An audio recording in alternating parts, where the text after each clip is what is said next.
time.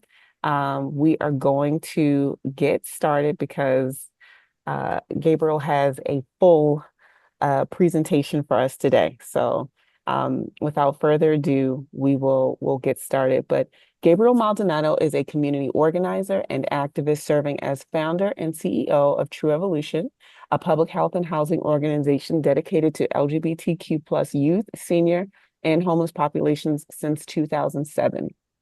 He brings extensive experience from regional and global healthcare boards and corporate advisory roles. Maldonado's public service includes membership as on President Obama's Presidential Advisory Council on HIV and AIDS in California and California Governor Newsom's Racial Equity Commission. He currently serves on the board for Planned Parenthood of the Pacific Southwest and the California State LGBTQ plus Caucus Foundation. A 2025 UC Riverside Outstanding Alumni honoree. Maldonado is pursuing a PhD, as I said, soon to be Dr. Maldonado, at Claremont McKenna's Drucker School of Management, focusing on ethical leadership and philanthropy. In addition to his role as a founder and CEO, he's also the principal consultant of social impact strategies, where he will be speaking from today. So excited to hear about the work that he has done, how he has grown his organization since 2007 to what it has become today. And I, again, don't want to steal any thunder, so I will hand it over to Gabe to just share his work, what he does. Please get connected, take notes, be involved, buckle up. Gabe. Oh, thank you. Thank you so much, Amber. First of all, can you all hear me okay? And Yes. for anyone who is off camera, please, I'm always the one that likes to be off camera. So grace, but if you do join, I love seeing faces. It gives me energy. Again, my name is Gabe Maldonado, and I'm really excited to give you all a presentation that I've been doing around the country. And it's been growing just little by little, that there is an interest because of the times that we are in around this idea of business transformation and evolution as nonprofits. So I'm excited for this journey that we're going to be on in this conversation. And Amber did, like, it literally is the best introduction. I've never had an introduction that was so concise, but so rich, and I appreciate that. And so, as Amber said, I do have a diverse experience, but what is important to me is that you all know, as I am a community organizer. I am from Compton, California. That's where I was raised. And I grew up during the Rodney King riot era. And it's always so interesting because my grandmother is such a huge inspiration to me. And there's always, each generation has a moment in history that they can say that they were there for. And so my upbringing was around during the Rodney King riots. And so that was my introduction to community organizing, to social justice work. And sort of along the way, along the yellow brick road of justice, and I'm not saying anything to anyone here different, because you know how we all in this work get sucked into a whole array of things. And so the experience I've had has been such a blessing. But I would say at my core and my heart, I am a community organizer. And that's what you should take away from, who I am as a person. But what sort of brings around this conversation of business transformation? I have been waiting to do this conversation for a long time because I do have an MBA, and I've always been passionate about this intersection between core business principles and sort of the capitalistic system that we all live in, and how that can be mobilized and transformed to benefit a social impact for the work that we all do. Why can we not benefit from the magic that creates billionaires and millionaires in this country? Why can't we leverage the same tools and devices to also achieve a different kind of impact, a different kind of end goal? And I think particularly as a housing developer, I have really much seen the distinction between creating an enterprise that is dedicated to creating affordable housing versus taking my exact same skills and becoming a commercial billionaire and just creating commercial housing. And sort of that obviousness between choices using the same mechanisms and tools is something that I think is amazing. And so we are right now in a moment. There is a changing landscape that is happening that we are all in the midst of. Particularly, I'm speaking with my Planned Parenthood hat on. Planned Parenthood has seen this sort of two-way directional, where there's a massive increase in the need for reproductive health services, OBGYN services, abortion services, basic healthcare services for women all across the country. Yet simultaneously, you're seeing Planned Parenthoods be defunded and shrinking. Multiple Planned Parenthoods have already closed certain particular sites in certain particular areas around the country. And so the need is growing while the funding and the ability to do the work is decreasing. And I have the pleasure of serving on the board of the Pacific Southwest, which is the second largest Planned Parenthood in the US. We also end up being a repository for all of those from Texas, Arizona, Nevada, places where they have trouble accessing abortion services or reproductive health, and they are coming to California. So this increasing need, not only within our own locale, but around the country, being redirected to places like existing organizations still standing, such as Planned Parenthood of the Pacific Southwest, while facing defunding. This is a microcosm that so many of us are experiencing in so many different sectors. On top of economic pressures, if there are any CEOs here, can we just have a caucus about the rise of insurance?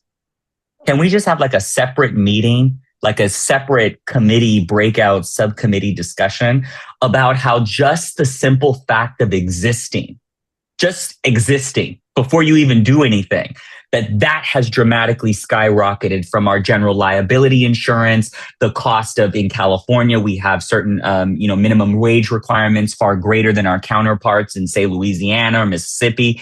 And so we are facing the inflationary cost that everybody else is, just to still do the same business we did yesterday. Okay. Shifting policies.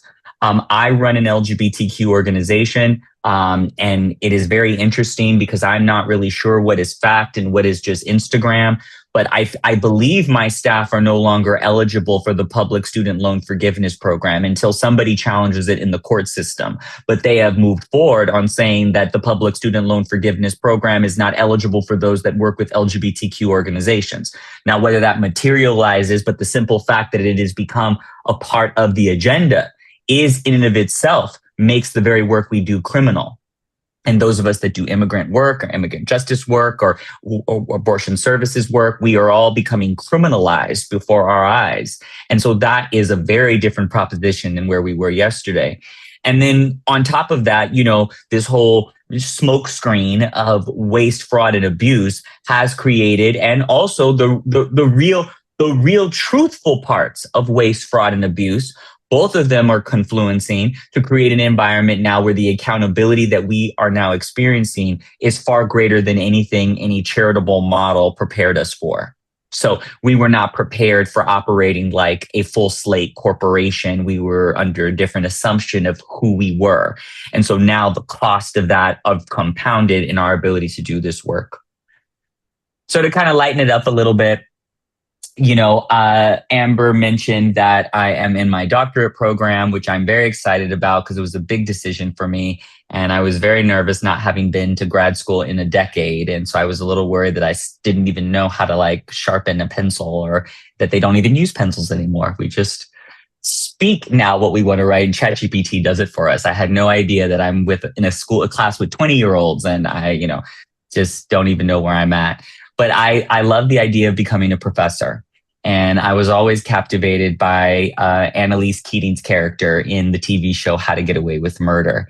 And, it's such a dramatic opening where she goes up to the front of the classroom in front of everyone and in her law professor class. And she opens with the statement of, this class is about how to get away with murder. Such a dramatic captivation of the legal system. And so for me, I am so looking forward to becoming a professor because my class will be called How to Create Magic. And that is because, particularly when I got my MBA and I learned I come from a very conservative family, a very business oriented family. So business was always a part of sort of my ethos. But when I got to formalize my understanding of business mechanics and I got to apply it to my nonprofit organization, I found that there was indeed business, and practitioner is one of the last remaining forms of magic on this earth. Because when you think about it, for me as a founder, as an entrepreneur, anyone that has a vision, anyone that's ever cultivated anything, You are literally creating something from literally imagination. And you're actually more than likely, your vision is not the mechanics of business that we all deal with. Your vision is actually for what the end goal looks like, right? For what the world looks like differently. And then you go about a process by which you make it happen. It starts to create people. There's an energy of vibration. You start to create infrastructure and systems and processes. You start to get investment and cultivation. You get other people to buy into your idea, and you start to bring about people who believe in this collective vision. And that, if it is not magic, I don't know what else is. Like, I really don't know what else is. That is literally what magic is. Maybe not as quickly of a process, but yet in still, nothing becomes something. And so I try to paint it that way because when I'm educating young people, particularly, they are not as romanticized by the mechanics of business, the ideas of accounting and profit and loss and financing and, all these different sort of elements of business that we learn. It becomes overwhelming and sort of impractical to implement to people. And so I want people to be excited by the idea of entrepreneurship, the idea about understanding a baseline of mechanics so that then you can apply it to whatever it is you want to do in the world. And so that's why I'm going to call it my class. So just to frame what this discussion is going to be about, what it is and what this is not. What it is that this is exploratory learning. Okay. So this is not meant to be a technical, I'm not going to go deep into like how to balance and create your pro forma and balance your books. We could do that, right? This is more about elevating the business acumen to kind of think in an entrepreneurship mindset and have the basic fundamental of mechanics to apply to anything that you may do. I am going to house this in the terms of real estate. And that is because True Evolution found our own jet stream in being able to determine our own destiny by getting involved in housing development and acquiring our own land. And so I want to frame it in that microcosm, and hopefully development and the idea of real estate does inspire you, because I do believe that that is a foundation for determining the destiny of any project you want to do. So this is about exploration. This is going to be a case study where I'm just going to show you what my organization, True Evolution, does. Just a snapshot. This is going to be a macro reimagining of nonprofit and charitable work. So I want you to step out of what we know to be our normed assumptions about how we make money and spend it. And this is also meant to just be a seed. What it's not going to be is the answer or a silver bullet. This is not going to apply to everybody. This is not the only way to assemble a business model. And my suggestion of real estate is not a must. It's just an idea. And this is not a goal to chase. Everyone should have their own goals based on their trajectory, their input, and what you want to do. But this is about saying, how can you expand that? What I really want to ground us in is sort of this ongoing business mindset that I try to have in everything that I do. I often probably sound way too corporate in meetings because my language, my vocabulary is often very for profit. It's very much thinks in that language, and I have to catch myself often, depending on the rooms I'm in, to sound more like a nonprofit, right? To use our normed language. But really, it's this idea of being an entrepreneur and stepping back from evaluating both the creation and expansion of your programs and services to kind of think in fundamental terms, such as demand and supply. What is the demand of our people that we serve? What are they asking for? And what are all the things they're asking for? Even to the thing that you might seem the most remedial, all the way to the most complex, such as I need a house, all the way down to I need clothes, or even more fundamental than that, I need water, clean water. Right. So just thinking about this idea of supply and demand, thinking of us as both consumers and producers. I love my clients to pieces, but my clients buy marijuana, they smoke weed, they drink, they go to parties, they're still at the club, they're still acting as normal human beings, consuming products, consuming services. They are spending their money somewhere. Why are they not spending it with you? Why are you not a producer of not the marijuana, although that is a model? Don't judge it. It is a model, depending on where you are in the state of California, might be a strategy for you. Amber, yes. I was, you can continue, but before you mentioned thinking like an entrepreneur. And one of the things that like comes up for me, like in just like working with nonprofits, is that a lot of the CEOs, especially CEO founders, are direct service providers a lot of times.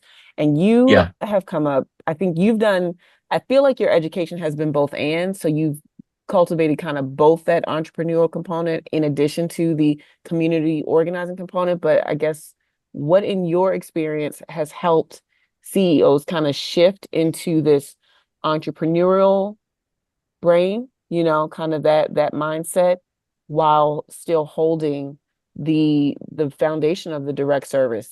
I think that comes up a lot. Yeah. Value proposition.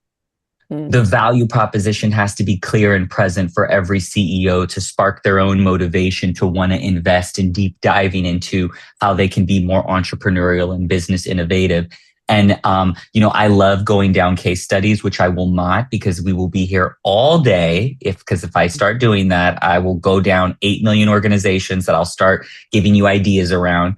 But, I served on the board of directors. If I could just pause and give you one, I served on the board of directors for almost 10 years for the AIDS Healthcare Foundation. Highly controversial organization in its time. And I was for many years the only person living with HIV. So that was my reason for the AIDS Healthcare Foundation for me to want to remain present. But they are today nearly a $4 billion organization in almost 40 different countries around the world with nearly 2.2 million patients. The experience, the university that I had for nearly the 10 years on that board showed me the power of resources. It showed me the power of being able to change lives at a country level, like at a country level. And I was very romanced by that proposition of being able to do greater work with greater resources. And if I could deploy the same capitalistic tools that most of my family who are in business deploy, and if I could deploy it for the same end goal of changing and transforming my community, that excites me every day. And so each CEO, whether it's something that macro of an experience, all the way down to changing your neighborhood block, but the value proposition of generating commerce and economy to transform the world around you has to be present for every CEO. Some of it is an organic journey, which I think leader development, mentorship, and coaching is great, but also it's sometimes just that spark where someone inspires you. So, if I could kind of look at maybe to build off of what you said, if we look at organization as assets and equity, right? Understanding, as many of us here do who have leveraged credit or lines of credit, we understand that there are key things that we can invest in within our institutions to be able to strengthen the overall financial profile of our orgs. I'll give an example. Many LGBT organizations, and this is not a criticism because these are my peers and my brothers and my siblings, but many of them, we often are able to secure very, very large sponsorships for our events. Very large. Like people love invest, especially Pride Month, June. Oh my God. You can get like $100,000 for like a ball. You know what I mean? It's some astronomical amount of money for a 1-day sponsorship. And oftentimes we invest nearly 95% of that money into executing the event itself. And I think there also needs to be a reimagining when we're given these unrestricted dollars for, say, an event. How do we then segment those dollars to be investing in assets and equity so that there's a continuation of those dollars that's building off of this sort of opportune moment to secure $100,000 for, a ball that really cost you $20,000. Okay, where's that other $80,000 going? How do we then leverage that to create sustainable assets? And then I think on the diversify revenue streams, there's one point I would like to make because there's I believe, in my opinion, the diversification of revenue has been approached from what I have seen primarily in one way, where you get a multitude of funders and you get a lot of different funders, right? And that's what we see as diversification, more funders, less people taking up a piece of the pie. Well, I think what this administration has shown us is that whole sectors are in jeopardy.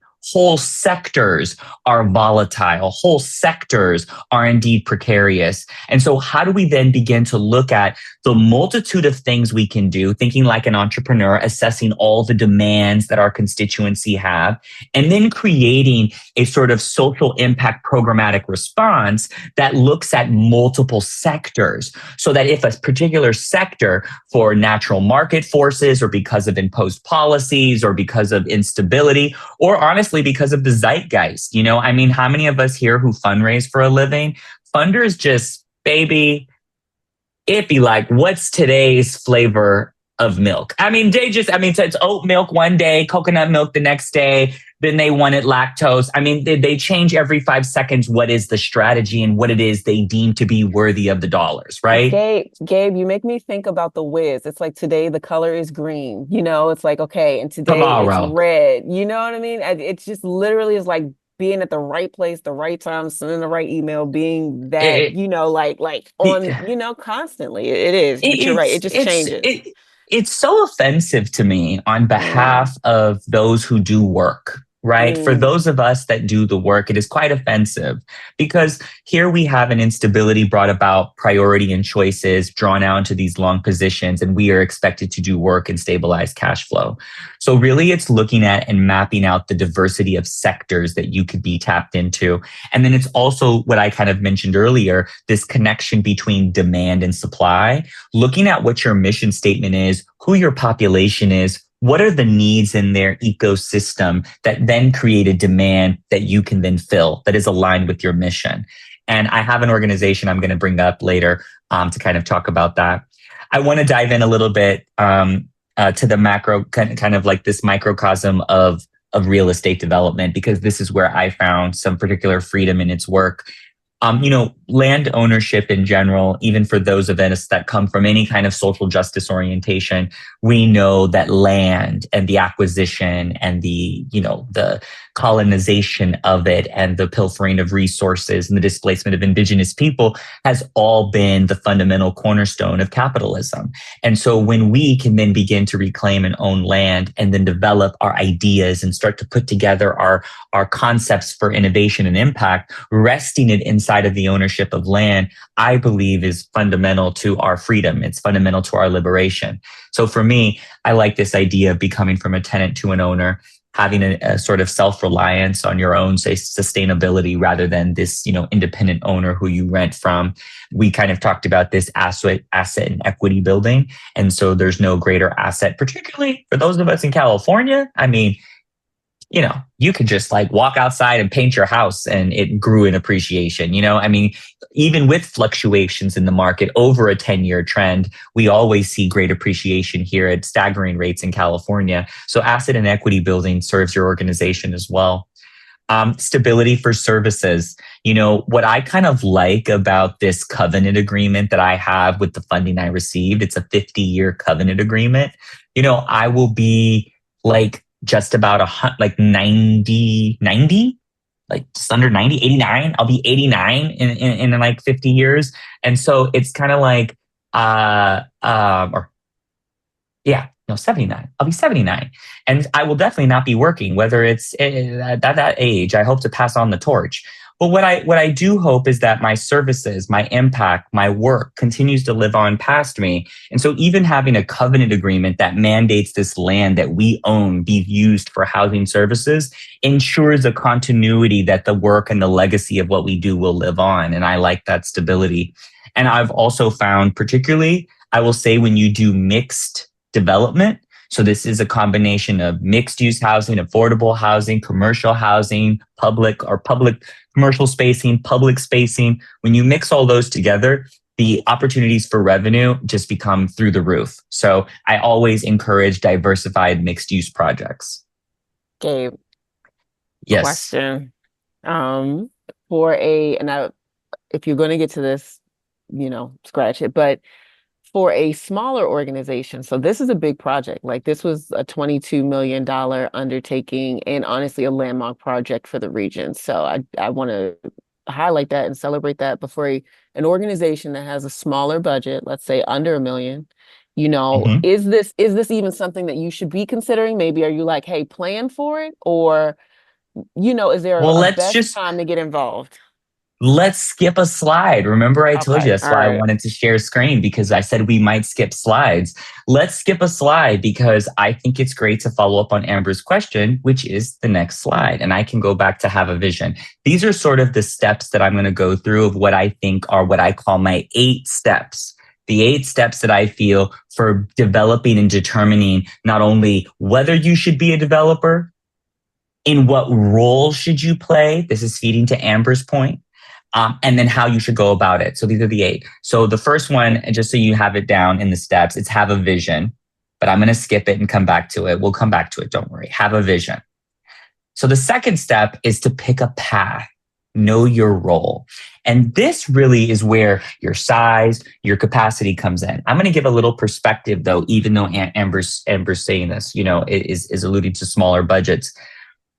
So True Evolution today is around a $6.5 million budget. So we're a medium-sized organization. Now, our budget balloons to like 20 million anytime we're in a development year. But we're not like a ongoing affordable housing developer that relies on having 3 to 4 projects going all the time. We can stop and pause and kind of be thoughtful. And so the budget like skyrockets up for 2 to 3 years. Then it drops back down to the core operating. It's a little crazy. But one of the things that we like to do is sort of observe whether we want to be the developer in a project. And so the developer is really high risk and high reward. And that risk is that, you're kind of going big, go home. So at the time, True Evolution was about a $2.5 million organization. And we essentially took on funding 4 times our size. This can also happen for a $500,000 organization that takes on a $1.52 million development grant to do its first project, right? So the ratios can be similar. They can be comparable, right? So I think the question is, do you want to be the developer? Because if you want to be the developer, baby, you can be a $250,000 organization and be a $1.8, $2.5 million organization tomorrow. We can do that because the field is thirsty for emerging developers. And I'm going to give a shout out in a little bit to our sister, Secretary Tamika Moss, who is going to be honored at my organization's gala this year, who's our Secretary of Housing, Black sister, queer sister, and she's one of our vanguards. And she also has a program called Emerging Developers. And it's a funding program for developers who have never done development ever before. It's the Emerging Developers Pipeline Program. Okay, so this is people who've never done it before. This could be a $500,000 community group. Not an issue. We can talk about that. Be a partner. So you may say, Gabe, I don't want any of those apples and any of that headache from being a developer. I just want to benefit from sort of the real estate experience.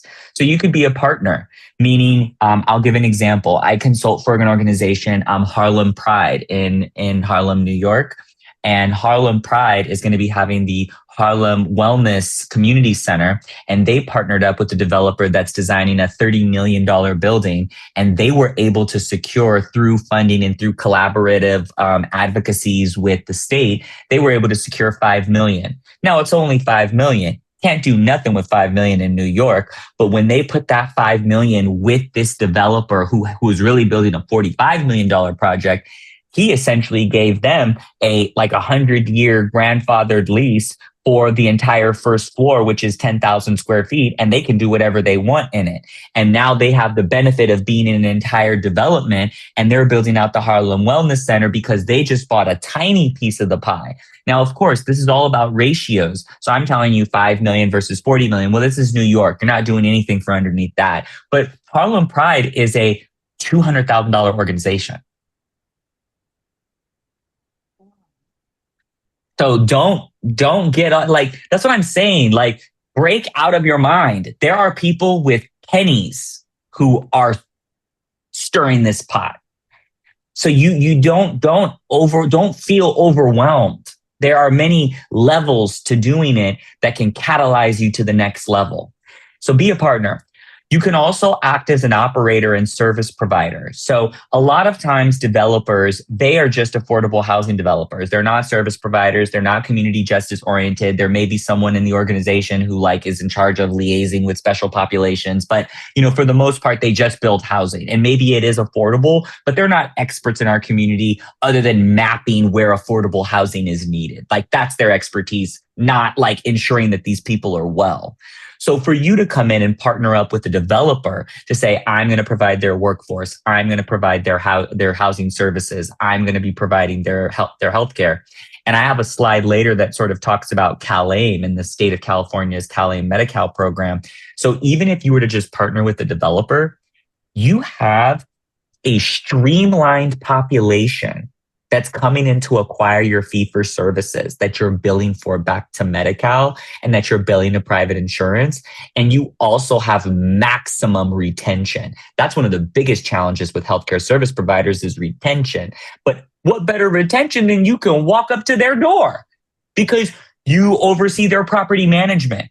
And so the developer pays you to oversee the property management. Now you're making an additional stream of income on top of providing the services and having a steady stream of population that's accessing your fee for services. That's maybe going to your pharmacy if you have a partnership with the pharmacy to develop pharmacy residual revenue or healthcare residual revenue or behavioral health. You're creating a streamlined pipeline into your services. Right? So even just being a service partner, you're not even a full partner where you bring money to the table. You're just saying, hey, I have nothing but services and I don't want to provide anything but services. Merely engaging as a service provider can create an opportunity for you that you would not have had otherwise.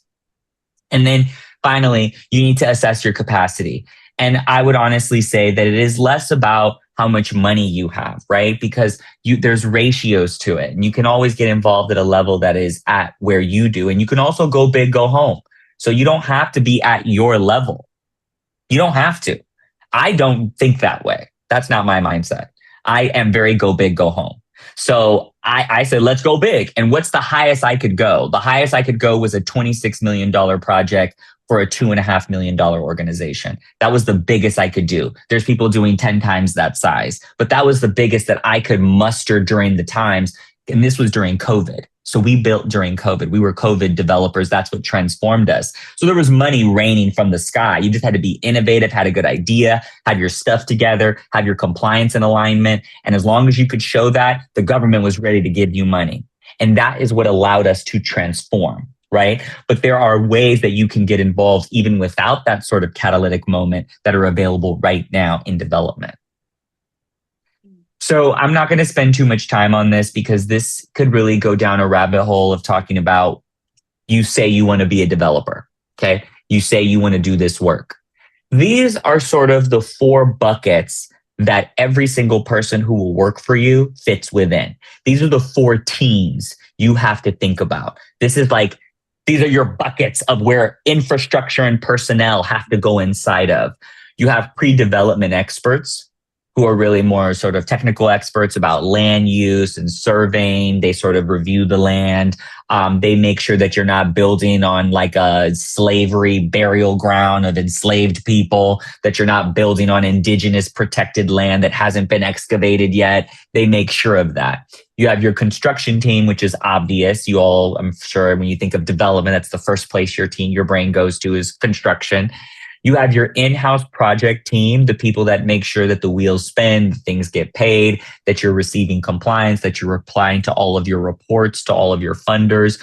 And then you have your advisors and mentors, because real estate is as much of a shark game for us as you see on television and those reality television shows. So what you see on reality TV for commercial real estate, that is the game you're playing in. So you're going to definitely need a team of advisors and consultants to help you navigate politics.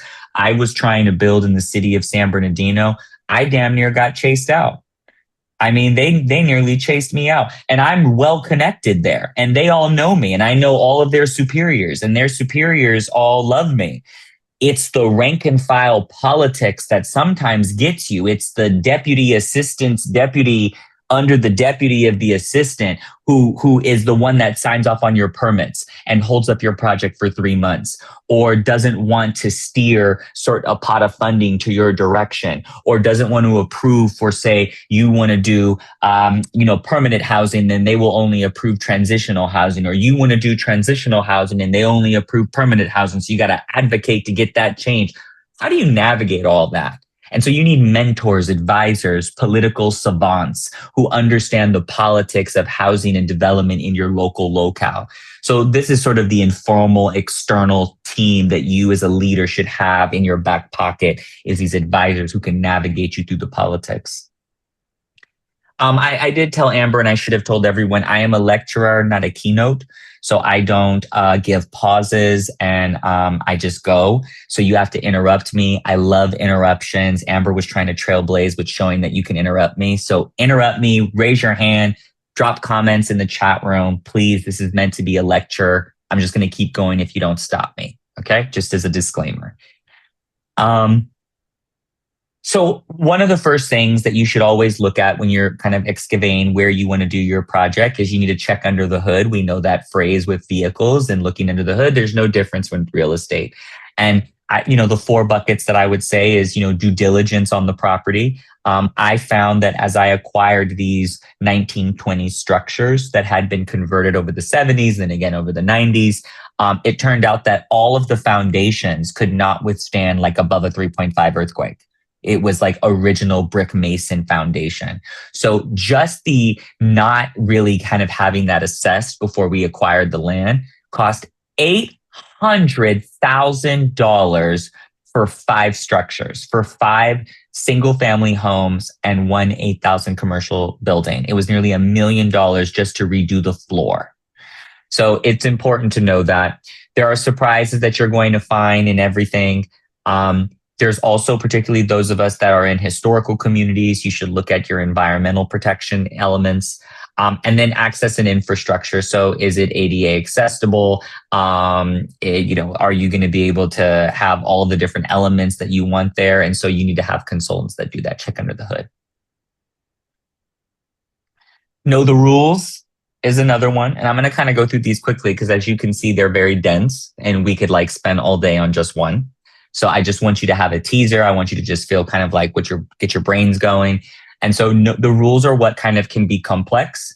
And when you do development, it is important to know that this is a city, county, state, and federal matter. It's all 4. Okay. So you are dealing with all 4 levels of government when you do any development anywhere. The city is responsible for building, planning, and safety. The county is who's responsible for ensuring that any public funding spent, the project is indeed completed, done, and done with integrity. So they are your oversight.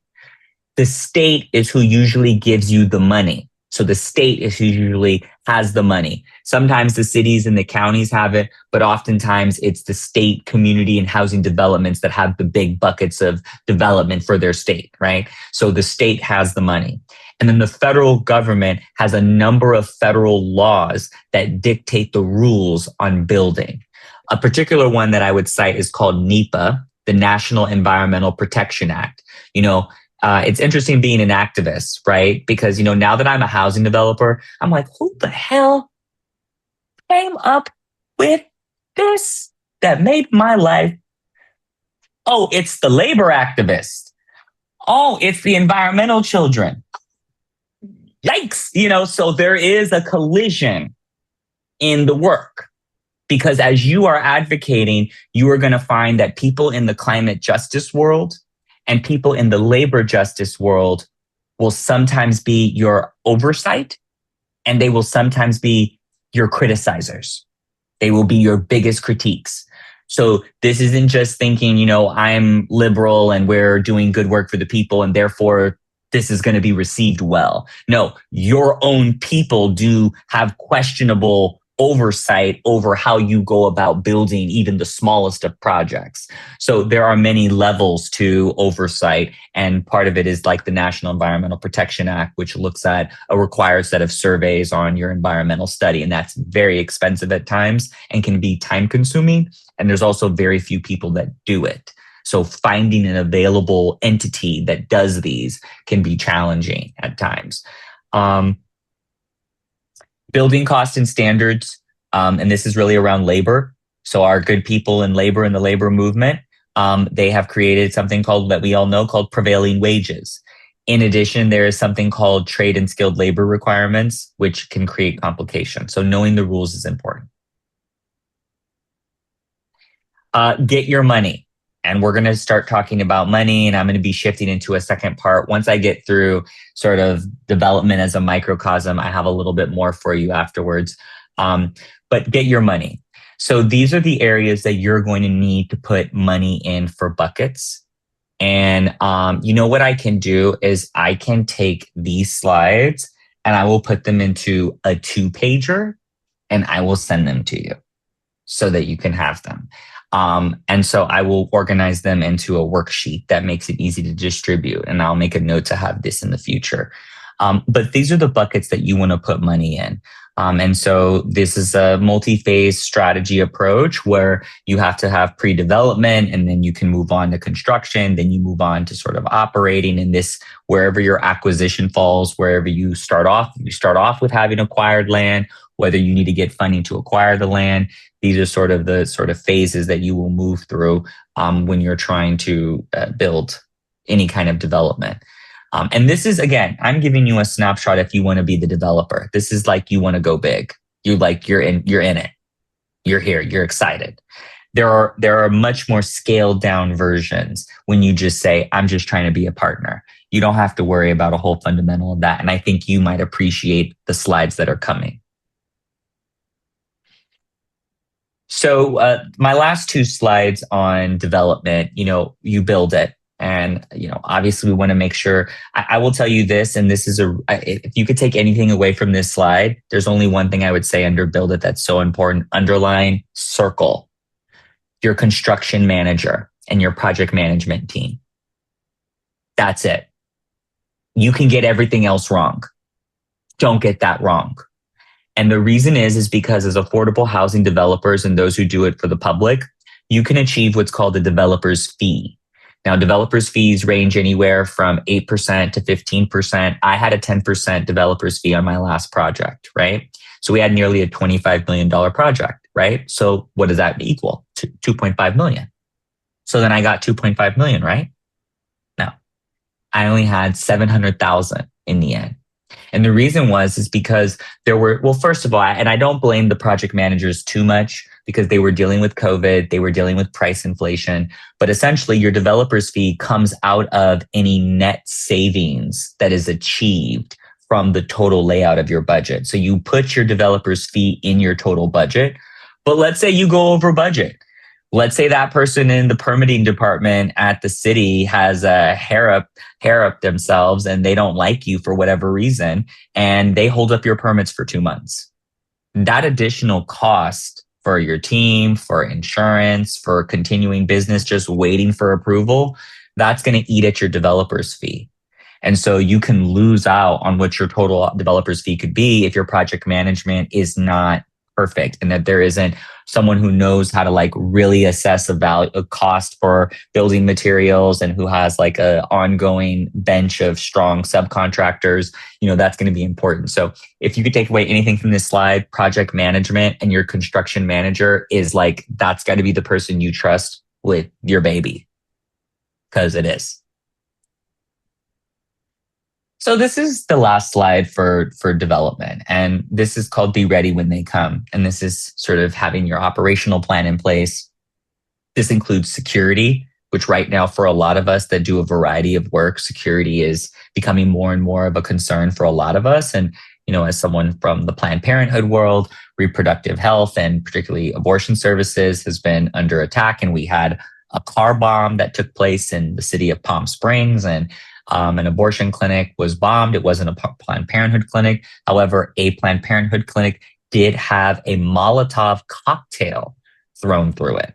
So, even just providing something as simple as reproductive health services, you're in a war zone. So your operational plan needs to also include, things around security, things around how you run your place. And, Frankly, I'll be honest with you, and I love our people, right? Love us because it's many of us come from the communities that we serve, but our own people will rip that house down, baby. And the majority of security threats that have happened on my campus have come from within, have come from the very clients themselves, bringing drugs on campus, bringing drug dealers on campus, bringing pimps on campus, trying to bring weapons on campus, 4-foot machetes on campus, having psychological breaks and saying that the ancestors have told them to assassinate everyone on campus. I mean, like, mental health, drug use trauma, right? And so you also need to have an operational plan for creating a sensitivity and approach where we're meeting our community where they're at and understanding the kind of call to justice that we're called to, but understanding that your own community will kill you. I mean, literally. That's what I at least plan for, because that's what happens on my campus. I mean, we had someone bring a 4-foot machete on campus, literally. So you have to understand, like, you have to create an operational plan even for the people that you're helping, right? Because your own people who you serve and your staff who you protect, the staff who come to work every day willing to do this grinding work, sometimes for not as much pay as they deserve, their lives are in jeopardy. And if it means that you're also creating a plan to protect them from your own clients, that is the reality of doing this work. And so, I really encourage that. This is sort of my sort of summary slide where I just sort of kind of talked about the benefits of doing housing development. This is sort of to close you off with the value proposition of it. Housing really has allowed me to fulfill our mission, because the fact that all of my clients are there, right? Like, when I go onto our campus, I can see the rooms of all 45 of them, right? And that has allowed me to intervene in their lives, to even just give them a hug, to give them a high five, to make a difference in a day. I could see a client and I'd be like, hey, are you going to go take a shower? And they're like, yeah, I just need to go to the store to go get something. I don't have any toothbrush, toothpaste. And I'll say, make a phone call. Go get some toothpaste. And you can summon the resource, because they're there. You have access to them. And so there's such a fulfilling reward. Even something as making sure that the communal restroom that's used for our non-residents. So we have a large number of homeless clients who use our facility for non-residential, who don't live there. They just use a variety of our services on the campus. And so we had the restroom totally decked out, right? $1,000 on Amazon. What is that to us for a grant? Baby, it's the most plush experience that a homeless client could experience for that 45 minutes that they take a shower. And just something simple like that has a way of making them walk out and go, hmm, hmm. And that just is a fulfillment of the mission in a different way, in a very simple way. The mission is fulfilled.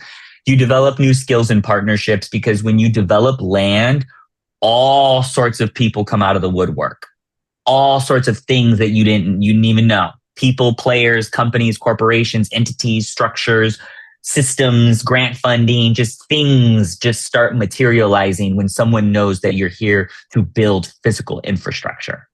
It's a different universe. Blended funding is achieved.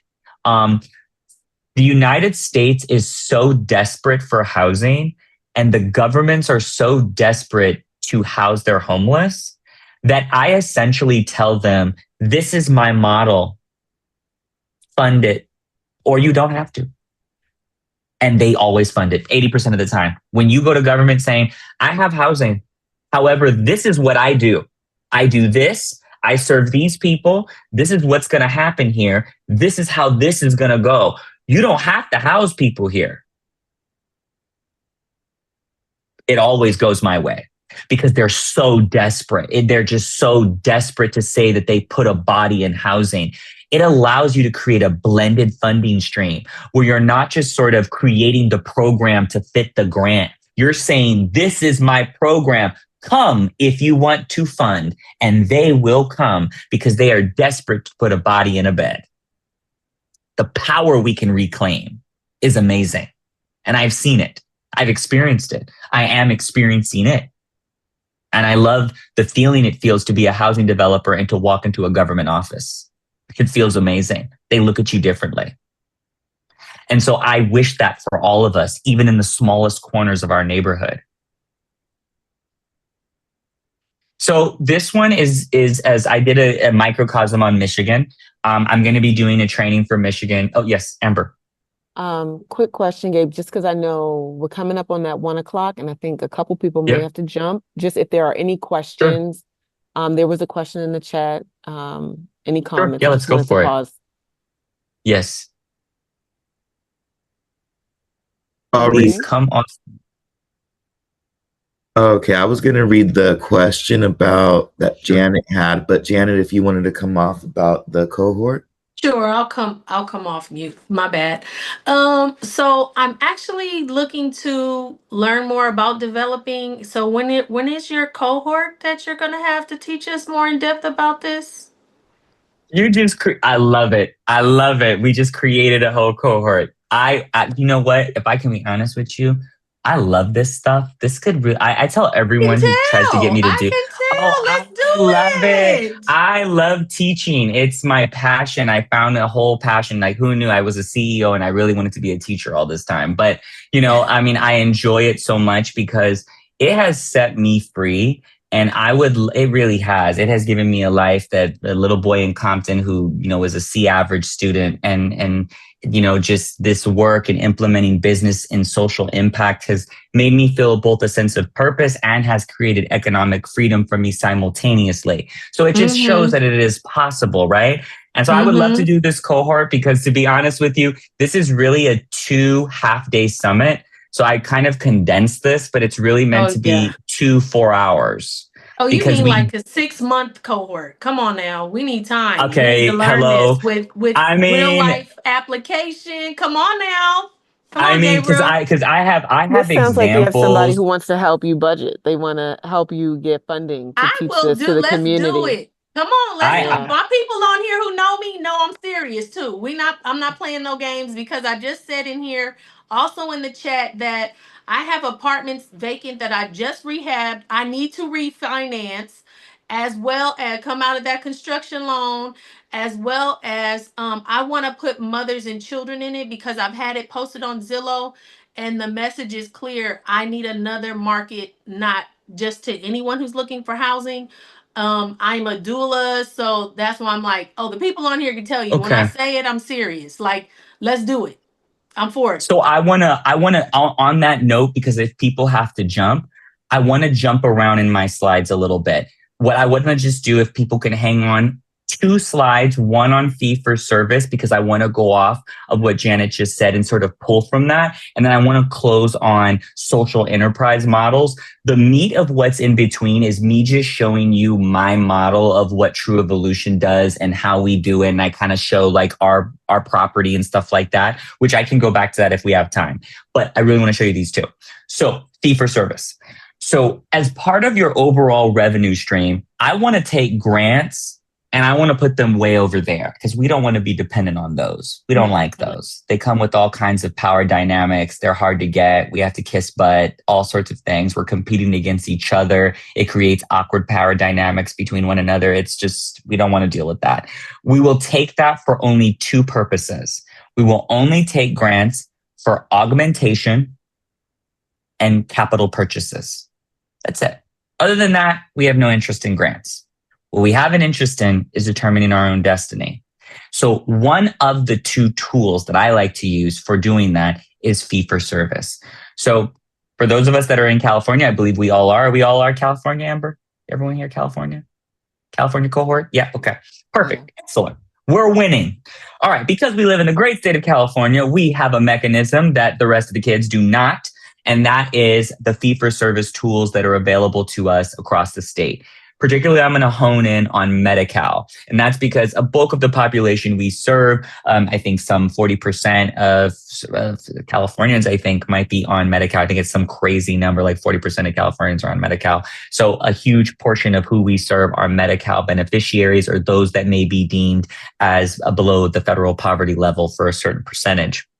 So specifically within Medi-Cal, there is the Cal-AIM program. And this is a waiver that was submitted by the state to the federal government. It was denied under Trump 1. It was approved under Biden. And thus far, it is secured and safe.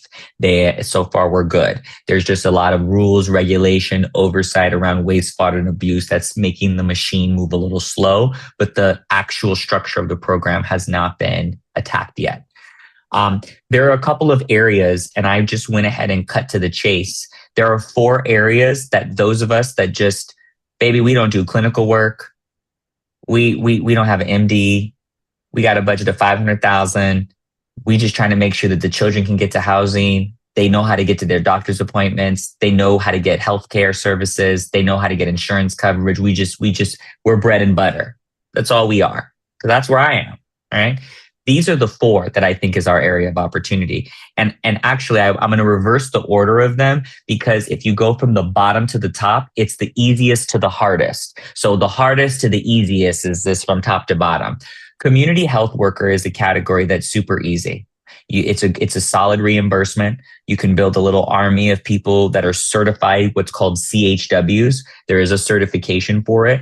And every jurisdiction has some entity doing free CHW training. You know, like if you're in the Bay Area, it's UC San Francisco. If you're in SoCal, I think it's UCLA that might be doing it. Your local health plan like IEHP or LA Care, if you're in Los Angeles, they're kind of doing that too, where they offer free CHW training. You go through it, it becomes a billable tool. You're just doing outreach. You're doing basic education. You're making people aware of services. It's just the basic fundamentals of what you probably already do. Next level is behavioral health. Right now, there's both provisions for LCSWs and LMFTs. So even if you're just recruiting students right out of school, I will tell you, and I think this is a plan by plan basis. However, we want to make some money. Our plan is letting us have an LCSW who is certified by the Board of Behavioral Sciences to be an official supervisor. And they are allowing us to bill back MSWs and MFTs under the LCSW. Now that's a new revelation, because that wasn't always the case before. And I think it might be plan by plan basis. Say but it what again. this does, Can you repeat that? Absolutely. So in order to bill, right? In order to bill to Medicaid, Medi-Cal, you have to be licensed, right? You need a license. You got to be a licensed doctor, licensed psychiatrist, licensed therapist. Because we have such an exorbitant shortage of therapists in the state of California, there have been a utilization of pre-licensed MSWs and MFTs, people with a degree in master's family therapy, who have a degree in master's in social work, but they haven't finished them 3,000 hours and all those clinical hours yet. They're in the progress of doing that. So you haven't been able to make money off those people. Those people cannot see clients, and then you bill to Medi-Cal. Now, our plan is letting us, as long as the person whose license is going through is the credentialed LCSW, who's the official supervisor of those students. That creates a multiplicative factor, because now my LCSW is not seeing 1 person, he's seeing 8 from the 8 students at one time, allowing for 8 billables as opposed to 1. Okay, so this would be important to know, because the MSWs and the MFT charge a fraction of what the LCSWs pay, because most MSWs and MFTs have to pay for their supervision. So if, let's say, you're paying for an LCSW and they're a supervisor, they're able to be a supervisor, they have the credentials to be a supervisor, usually those students are paying that LCSW.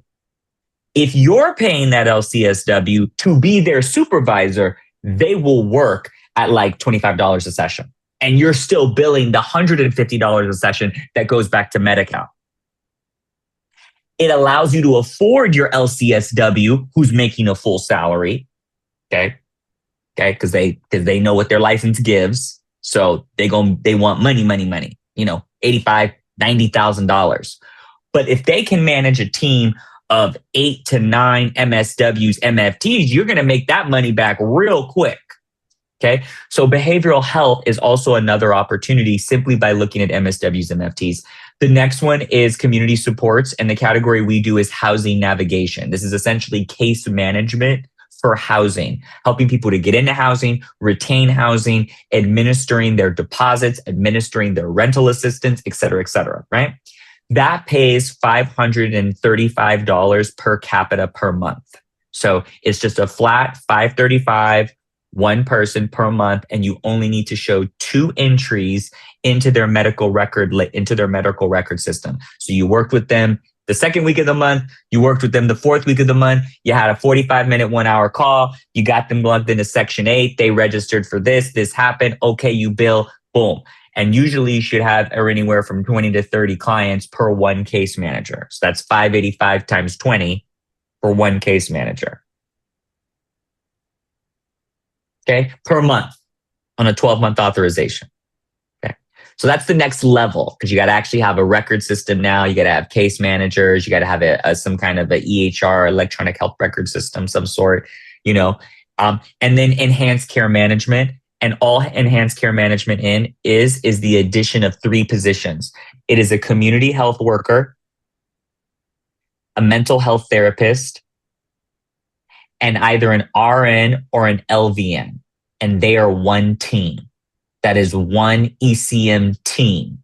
And that team should see anywhere from 75 to 100 patients. That is also $585 per month. Now, what if someone was an ECM client, a CS client, a behavioral health client, and was working with your community health or health worker?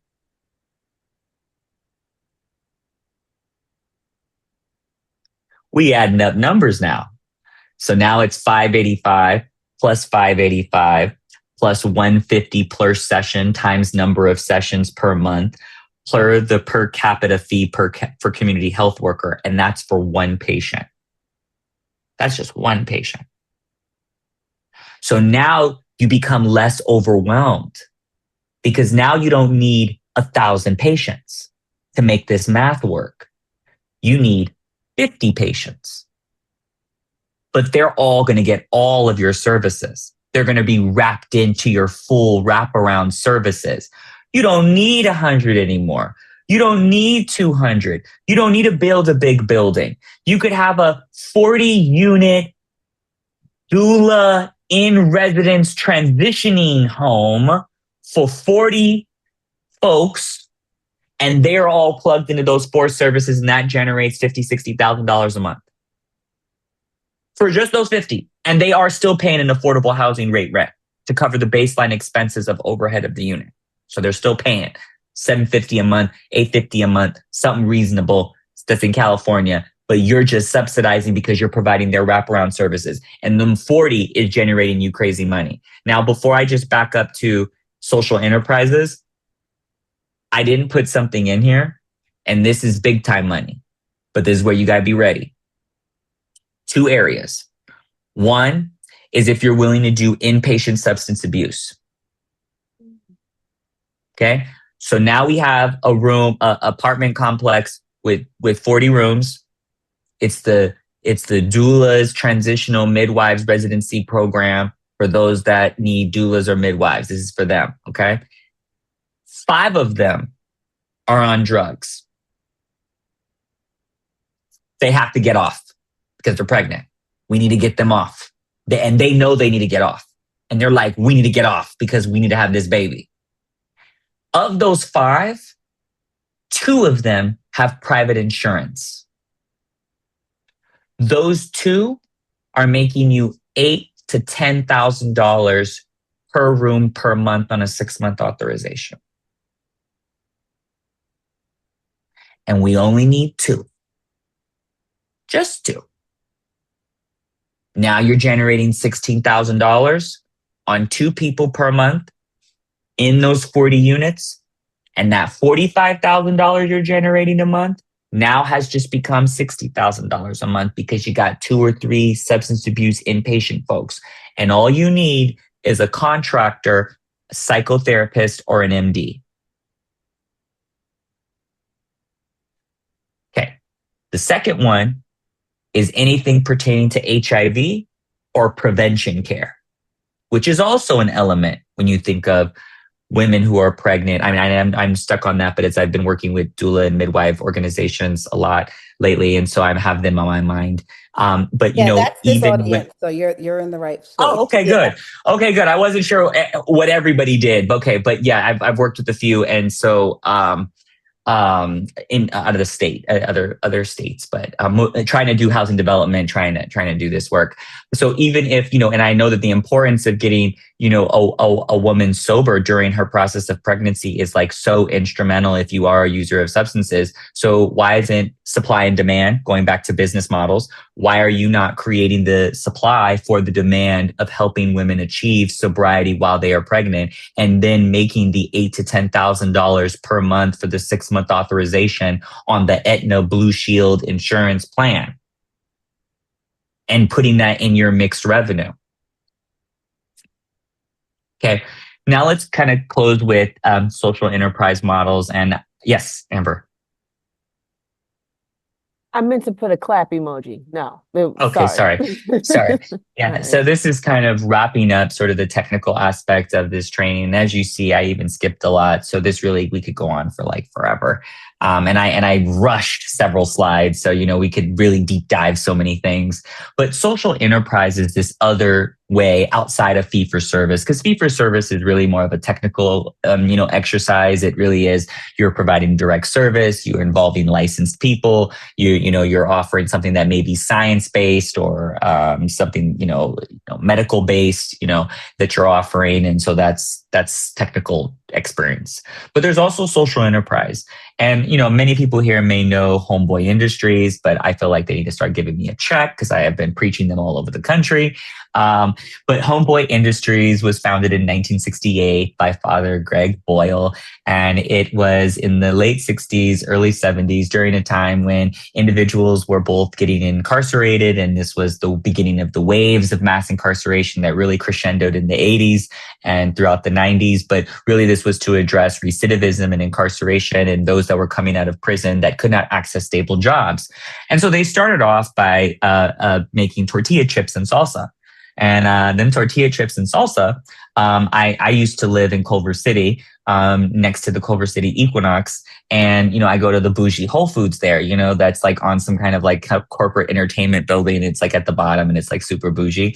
And sure enough, I go get some salsa, and I have a favorite salsa that's there. And I saw both Homeboy Industries salsa there at Whole Foods. And then the bag of chips was sitting like right below it, where they pair the chips and the salsa. You can grab both, and they had the chips right there at the bottom. And I was like, y'all better do that in Whole Foods. Okay, this is not Albertsons. Okay, this is not Food for Less. You is at Whole Foods. I love that. And sure enough, their consumer goods products generated nearly $8 million of revenue for them in the 2023 fiscal year. That was phenomenal. They have a restaurant, and they have also a dining restaurant that's inside of LA City Hall. And the restaurant in LA City Hall has a 3-month wait list. In total, their total budget is $40 million, and about $20 million, a little under $20 million, is from their social enterprise model. So they are generating $20 million. I actually would like to, just because I actually did this exact presentation for a corporation in Oakland yesterday. And we ended up just pulling up their website, and I showed them something. Can you all see my screen? You can see me typing on. Okay, good. So look at this. I mean, I actually pulled it up for them, and we were all just sort of shocked at seeing it.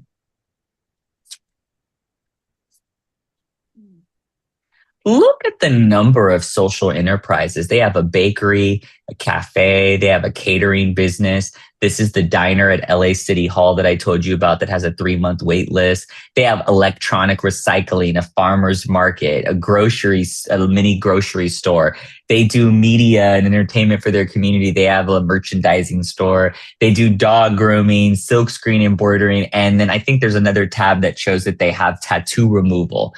And they also have a heel tab, a teal category, which looks at a variety of things from like the Art Academy, which is technically, not clinical, right? So you're not generating fee for service from that, but yet they're able to somehow power it, right? Something innovative like an art academy. They have traditional case managers and navigators as well as health services. They offer mental health, but then there's this array of workforce development opportunities that are in there, like solar panel training. They have tattoo removal. They have a youth reentry. The diversity, the messiness has allowed them to remain sustainable and elastic. And they grew from their 23 to their 24 990. And I went to go look at it before I started screaming their name. And so their 990 has grown even since the pandemic. And so I think the diversity of it and sort of going to the basics, and I think literally the basics. You think about it, who's coming out of prison? People with tattoos. Do they always want the tattoos? No, because it's hard to get jobs. Why don't we remove them? A novel idea. Come on, what do they need? What do your people need? They need laundry services. Well, why aren't you opening up a coin laundry? Most stable business in America is coin laundry. That is the number one stable business. That is the number one stable business in all of America is coin laundry and mortician services, cemeteries. Those are two. I don't know why back in the 80s, people living with HIV, as a person living with HIV, I think to myself, my forefathers, we should have been buying cemeteries. It sounds horrible and paradoxical, but it sounds horrible. Listen, all the HIV people would agree with me. They'd be like, you know what? That was a good idea. We should have thought about that. I say that with a bit of a cheekiness because unfortunately, we are in the business of solving very tragic things. And so you have to be creative and courageous enough to see the supply and demand associated with filling a need in the most traumatic of spaces and places. But that is where our opportunity is, because you know what? Somebody else is making money off of it. And it usually is a corporate state. And so we should be making it to reinvest back in our own people, even if it is something like a cemetery, or a mortuary services, Yes. No, Gabe, I love this. And something that you're saying, just having been on the inside of the prison when Homeboy Industries was coming to talk to the population about the opportunities that are waiting for them at Homeboy Industries, right? I've been there for these, job fairs at the prison, and the fact that their constituents, the people who are working there, are all formerly incarcerated people. So they have no limitation on staff. And I think that that's really similar to a lot of our organizations, particularly in the work that we do with Diversity Uplifts. We're working with a lot of birth workers. We're working with a lot of community health workers. Janet, who was here, I think at some point, Yep. and is willing to get trained in anything and do all the things, right? You have the staff already among you with the people that we're serving to do the things that we're wanting. So just the other Yes. part of Homeboy Industries' genius is that it's a completely closed loop. You've got the It's a workforce, closed loop. you've got the people who need the products, the people who are buying chips and dip are the people You from have the community they come supply, to. you have Absolutely. you control the supply, the Yeah. demand, and the Yeah. workforce all in And it's three. the same thing in birth work. We're making the babies, we're serving the babies, we're in the communities caring for the babies. They come back to our communities where it's rinse and repeat. So every it's very consumer phenomenal. product, you should be thinking about what really y'all should be doing is exploring what of the number of consumer products you're interested in.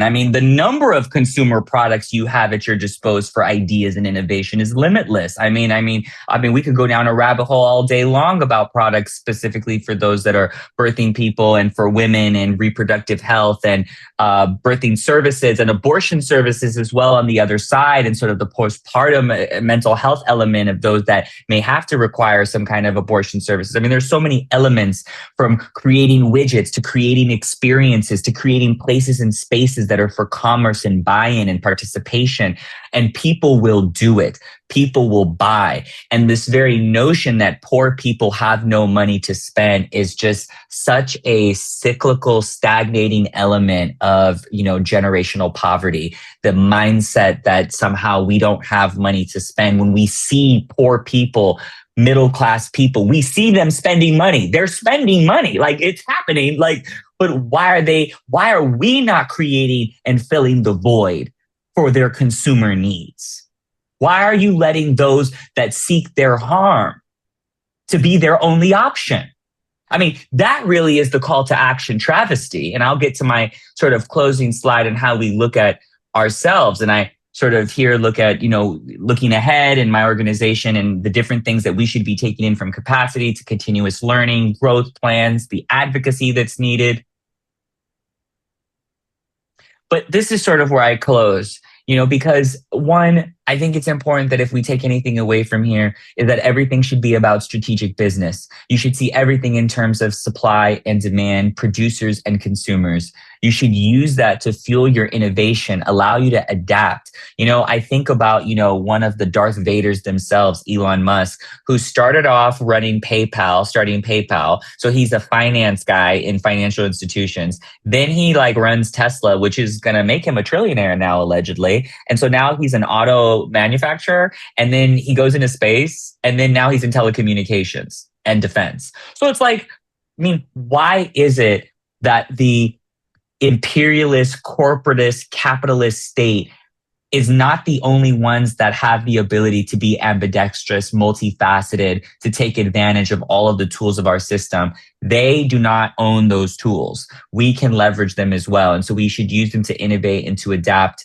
And I think one thing that I say at my organization, I say mission first, sustainability always. The mission should never capsize sustainability ever. You should never make a choice to do something that cannot be sustainable. And I'll actually turn it upon its head and say that you're committing harm against our community, because the people that I serve do not have the elasticity, nor do they have the consistency in income to handle you having a service. And then the next minute, just because your grant went away, all of a sudden the service doesn't exist anymore. My people do not have that ability to weather that. Our people do not have the ability to keep being disappointed. They've been disappointed by their political systems. They've been disappointed by their own leadership. They've been disappointed by their country. The last thing they need to do is disappointed by us who are from them. And so you owe it not only to yourself and your own sanity and your own long-term sustainability, but you owe it to real justice work in the people, to only give the people something that you can continuously provide. So you owe it upon yourself to have a strategic business mindset and look at profitability. And I don't use surplus anymore.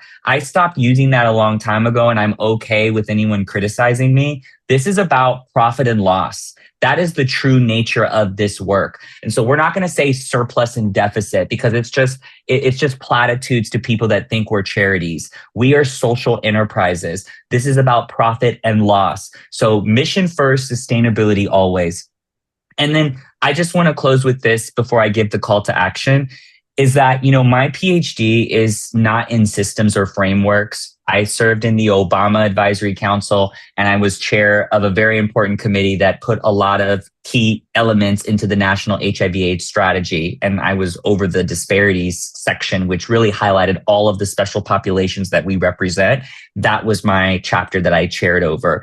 And I just remember powering out 20 to 30 very comprehensive, well-written policies. And I feel the same way on my commission with Governor Newsom for the Racial Equity Commission. I've worked so hard to just listen to community and put forth what I believe to be thoughtful policy. And I'm going to tell you this, in the 4 years I was on the Obama Advisory Council, I think one of my policies got implemented. And so for me, that tells me that systems and frameworks are predicated and dependent on the leaders who are implementing them. And so for me, I'm trying to go to the source of the problem. And the source, we thought all this time, was systems and frameworks. We invested all this time in the systems and frameworks. Well, hello, all of that is gone. That has all faltered in the last year, okay? It's all gone. So now it is predicated on who are the leaders, who are the people. What are they about? What are your values? What is your North Star? What are your principles?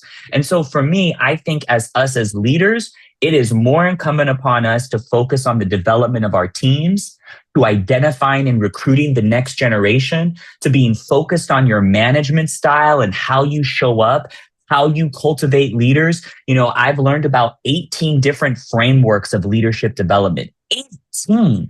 Who knew there were 18 ways to deliver and render leadership to people? And they each have research backgrounds of what works better and what doesn't. We find that trainings like this, they actually are only 7% effective. That is national studies. They're actually only 7% effective. These are meant to just be seeds. The real development that research finds is called experiential development. And that means after you take this seed, you have the courage to just go and do it. And that is where the call to action comes in, is that you should look at being courageous, look at even putting your feet into something, taking a small step, just exploring the next thing. And I think that is a much greater form of development than even what I could even give you in doing this training. And you need to pass that on to the people that are around you. And I have the most amazing leadership team in the world. I have the most amazing board of directors. I have the most amazing leadership staff. I love my team. They make me feel excited to come to work every day. I feel like they're my greatest protectors at time. Like they'll fight you over me. Like my staff will fight you over me. Like if don't say anything about me behind my back because they will box you. And I love that collegiality and that sense of leadership and that spirit we have together. And it took many, many years, 18 years to kind of arrive at that place where I can say I have a team that really is like the Avengers, 30 Avengers I have. And I think that we as leaders owe it to ourselves to lean into that in creating the next generation. So I thank you all for this time. And I know we are at time, but I want to give it back to the floor and we have 5 minutes if there's any closing questions. Well done, Gabe. Thank you so much. Really incredible. Just one more question. Sorry, you're speaking my language though. What do you think about co-ops? You're on mute or something. I am. I love co-ops. The caveat that I would say to any partnership is just keep an eye on how many ways the pie is split, and understand that we need greater pies these days to feed the village, if that metaphor makes sense. The village means your coffers, the village means your overhead, the village means your staff, the infrastructure and capacity you need.